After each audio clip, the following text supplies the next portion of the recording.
here with Chaplain Aaron Rozovsky, a Jewish chaplain in the Mississippi National Guard. How's it going? Hey, Matt, how are you? Good to see you.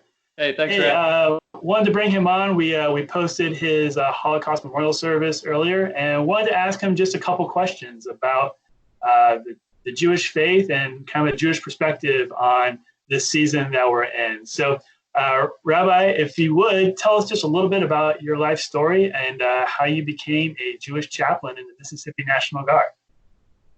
You want the copyright, the Aaron Rozovsky epic, the saga. That's right. That's right. So I've been in the military now for 14 years.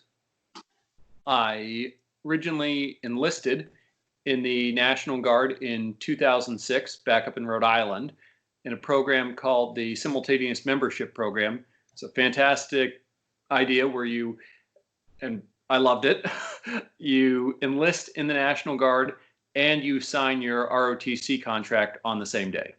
So I was an SMP cadet for 2 years. And then in 2008, I commissioned a day or two before I graduated college. Both my ROTC program and college were at the same place, Providence College, go Friars. Still keep in touch with my old ROTC battalion, Patriot Battalion, wonderful group of men and women. After I commissioned as a military police officer, I did my initial training at Fort Leonard Wood, Missouri. And soon after that, I volunteered to go down on a 1-year deployment to Guantanamo Bay, Cuba. I was very fortunate, very blessed that I actually went down to Cuba as a platoon leader. I was a quick reaction force platoon leader, loved it. Still very close with my platoon sergeant who really taught a young 23, 24-year-old platoon leader a lot about life, how to be a good leader. Really formative experience. Still keep in touch with a lot of my soldiers. They've gone on to great things and really fills me with a lot of pride when I see those people who are young E4s specialists who are now E7s, the equivalent of chief petty officers, so sergeant first classes. There's a lot of pride in that. That's great. While we were in Cuba, they said, hey, our brigade, the 43rd Military Police Brigade of the Rhode Island Army National Guard, is going over to Afghanistan. Who wants to go? I was young, single, everything like that. So I was like, yeah, absolutely. So had 4 months in between my two deployments, then put back on the uniform. And I did a year. The whole deployment was a year in Bagram Airfield, Afghanistan. And we were doing IPR EW, which is enemy prisoner of war. We were working with the Afghan National Army running their detention facilities for captured Haqqani and Taliban detainees. Both incredible deployments. Really consider myself fortunate to be on both.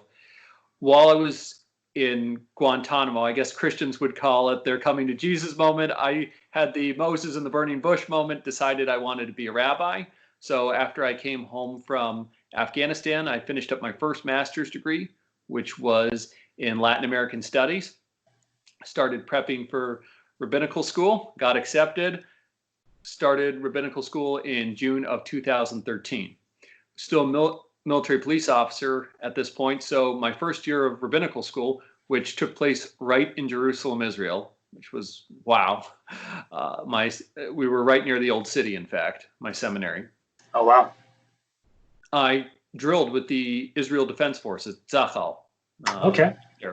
There's a fantastic program run by the National Guard. It's called the State Partnership Program. So every state is aligned with a different country. So Mississippi has Bolivia and Uzbekistan. Rhode Island has Bahamas. Illinois has Poland, et cetera, et cetera. Okay. The National Guard Bureau, which is the central agency for the National Guard, has one with Pekud HaOref, which is the home front command of the Israel Defense Forces. So they have all the domestic missions that the National Guard has, such as responding to natural disasters, building collapses, the civil support teams. So my job over there was to basically coordinate and learn from Israeli trauma psychologists. Because you have to remember that Israel has technically been at war since the beginning of its statehood in 1948. So it's been a constant state of war. So you have people who how do you have a very high functioning society when they're really living under the shadow of war, the shadow of terrorism, the trauma of that? It was an incredible experience. Absolutely loved it. So I came home from Israel in June of 2014. I went to my seminary. The next 4 years of seminary were in Ohio.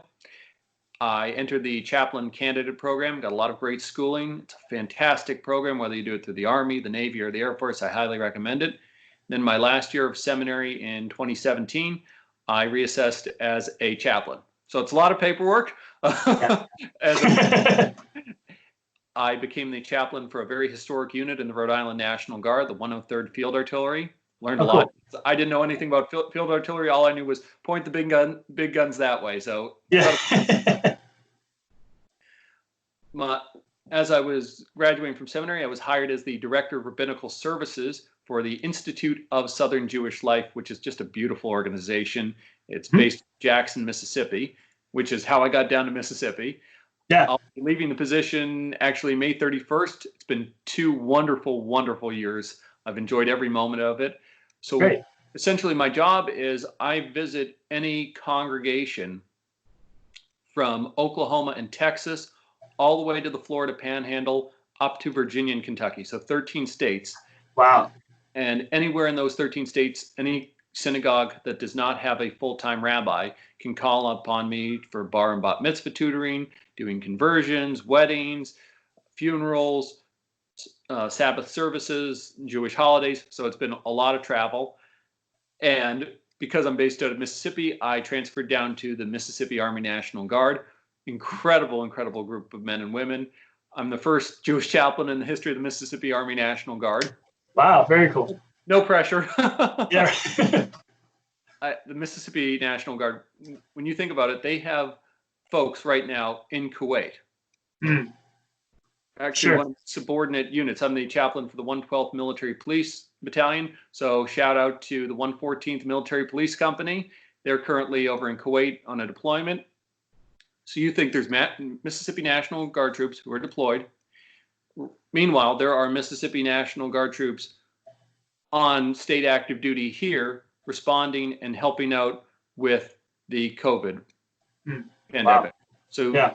And that's happening at the same time. And that just says something about the quality of the Mississippi National Guard and the men and women who are part of it. Absolutely. Sure.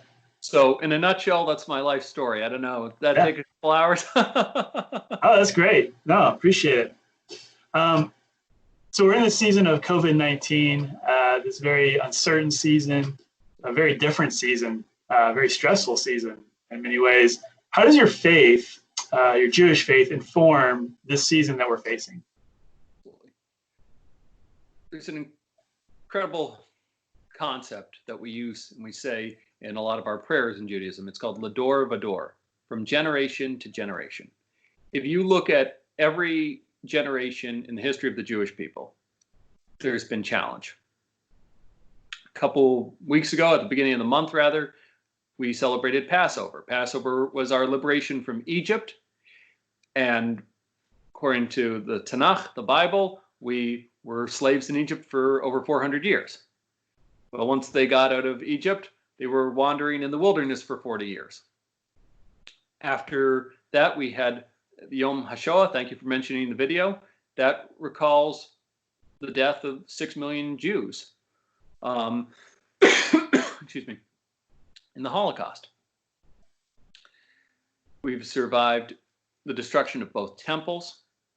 We had the Spanish Inquisition. We had the pogroms in Eastern Europe, which is why my family came to the United States, why we love this country so much. But the point is, every generation has suffered. And yet we're still here. You know, the goal of the Jewish faith isn't simply to survive. It's to thrive, even under arduous circumstances. Now, in the coming days, we'll be celebrating Yom HaZikaron and Yom HaTzmaut, Israel's Memorial Day to all of her fallen heroes, and the next day is her independence. It's something pretty remarkable when you consider the Holocaust ended in 1945, the state of Israel was declared in 1948. So I think there's a sense of resiliency, a sense of adaptability, a sense of we have to take ownership, or we'll be consigned to the pages of history. And I think that ruach, that Jewish spirit of lador vador, from generation to generation, is I have to do my best so I can pass the baton on to the next generation. I think that's a huge theme, and I think that's something we feel as the Jewish faith. So COVID is definitely a huge challenge. A lot of Jews have died, along with obviously a lot of non-Jews as well. Sure. But, we're not going to let the pandemic have that victory. It's not going to stop us from being Jewish. We're going to live our best Jewish lives possible. And that's why we had Passover Seders via Facebook Live. That's why synagogues are conducting streaming services and Zoom Hebrew School. It's why they're making prayer books and rabbinical commentary free online, because we want people to thrive even under these terrible circumstances. And I think that's kind of what I think is really informing this experience based on Jewish history. Yeah, that's great. Thank you. Are there particular scriptures or particular stories of your faith that you go to during times like this, times of uncertainty, times of stress or fear? There's another concept in Lador Vador which really helps me through, and it's called Chidor Mitzvah, which means beautification of the mitzvah. So according to the Jewish faith, we have 613 mitzvot, or commandments, laws, in the Torah, the 5 books of Moses: Genesis, Exodus, Leviticus, Numbers, and Deuteronomy. One of them is, for instance, let's just take one of the 10 commandments: honor thy father and thy mother. All right. So, yes, sir, yes, ma'am, don't back talk, that sort of thing. But I would say Chidor Mitzvah is writing a little card to them every day. Hi, Mom. Hi, Dad. I love you. Thank you for making me the person I am today. Making them breakfast in bed. Remembering really going out of your way for Mother and Father's Day. So I think that's an example of Chidor Mitzvah. So we obviously have this idea of stay-at-home orders and social distancing and all that. So as a rabbi, as a clergy person, I think, all right, what can I do for my congregants? What can I do for the people I serve to use this time and really beautify this time of social distancing? It's what no one wants, but if this is what we're given, how do we give them the best Jewish life possible? And if that means online lectures and online services, I will make those the best quality. I feel a responsibility to make those the best Torah and Bible studies I can, and the best services I can provide, because I want them to, again, have that best Jewish life possible. It's, I think, a responsibility. So I ask myself, what can I do to give myself, my wife, my congregants the best Jewish life possible? So I really, throughout this period of COVID, have been driven by a sense of Chidor Mitzvah, of beautifying our commandments. That's great. Are there any, we're definitely in a very stressful season. Sure. Just the fact that our routines have changed. Yeah. We're home with our family and our kids more. Our work schedule is different, and just even going out in town and having to wear a mask, and just kind of the way the society is just functioning very different. It's a very stressful season. What are some practices that you do that help you cope with stress, or cope with fear, or cope with anxiety? Yeah, great questions. I love to exercise. It's one reason I love the National Guard so much. I can't believe we get paid. If this is my recruiting pitch, literally, we pay you to exercise. It's Sure. Who doesn't love that? Same with the Navy. So I find exercising a great de-stressor. I love reading. I've been married now for 6 weeks, so my wife and I love. Congratulations, by the way. Thank you very much. Appreciate it. She's teaching me how to cook. It's going well so far. So good. Taken to it. We now have 2 cats, So I love learning and growing up with beagles. It's quite going from beagles to cats. It's a learning curve, but I'm enjoying spending time with them. Netflix is great, and I love being a rabbi. One of the things we do is write sermons and doing the research. So I do enjoy writing, especially professionally. So those are some of the things I do to keep a clear head, to keep the stress down, and they do help. That's great. And then I think lastly, just what are some resources that are out there for people of the Jewish faith that maybe are in the Navy or the Army or whoever sees this video? Where can they go to get some more resources for their faith? Absolutely. And for anyone watching, we'll provide you with some links after this. So absolutely. The two main denominational bodies endorsing agents for Jews in the military, one is the Jewish Welfare Board, and that endorses all Reform, Conservative, and Orthodox Union rabbis. They can be accessed on jcca.org/JWB. So that's jcca.org/JWB. They're there not only to serve as our endorsing agent, but they provide a ton of resources, links for Jewish service members. Also check them out, the Jewish Welfare Board on Facebook. The other one is the Aleph Institute, a fantastic organization. They're the endorsing agent for all Chabad rabbis. And again, they have a plethora of resources for Jewish service members. The denominational bodies, they're also putting out tons of resources, whether it's lesson plans or service streaming. So if you go to Union for Reform Judaism, they'll list all the synagogues that are offering online streaming services that various synagogues do. The same with the Conservative and Orthodox. They're making a lot of the prayer books downloadable for free. There's all sorts of commentary.